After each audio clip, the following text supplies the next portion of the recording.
hii mambo yote tunafanya ya Kenya, the transformation of our country.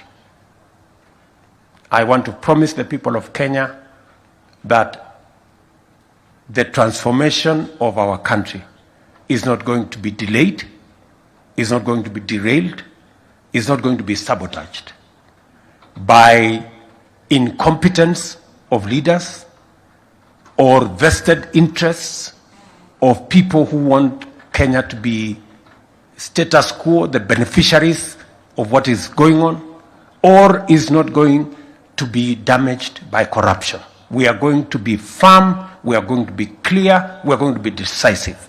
Because for far too long, Kenya has been held hostage by incompetence, vested interests, and corruption. And I want to be very clear that going forward, it doesn't matter.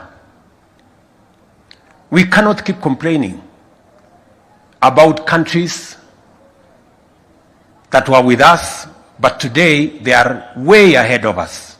We cannot continue talking about Singapore. We cannot continue talking about Malaysia. We cannot continue talking about Korea.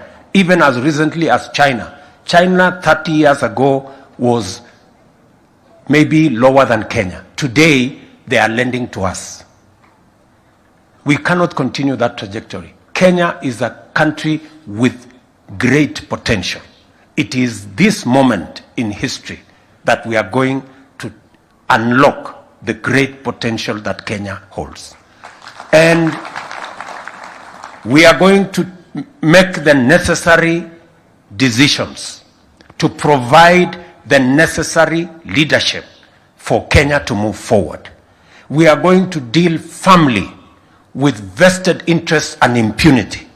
And we are going to deal decisively with corruption in whatever shade, in whichever institution.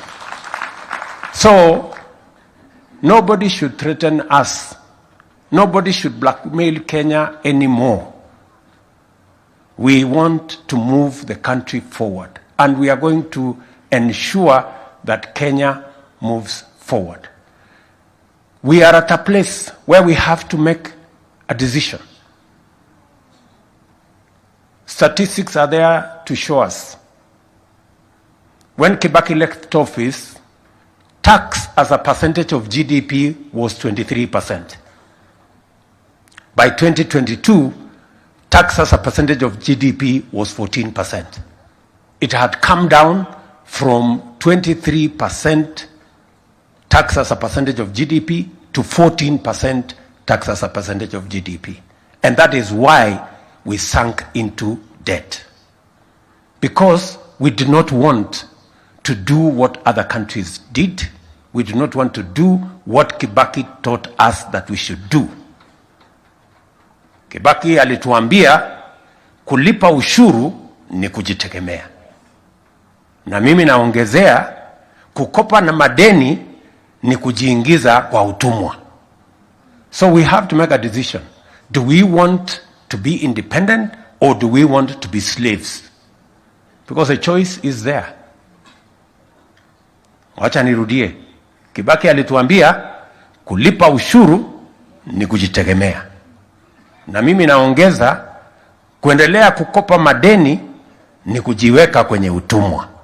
So we are not going to be slaves. Hatuwezi kujiweka kwenye utumwa, tutalipa ushuru ndio tuweze kujitegemea na kutetea uhuru wetu kama watu wa Kenya. We must tell each other the truth. We cannot continue to take the country in the wrong direction. So mimi nawashukuru sana. Mjue tunawapenda sana. Mambo yale mengine yote tumepanga na tutahakikisha kwamba Kenya inabadilika. Affordable housing tunakuja kuanzisha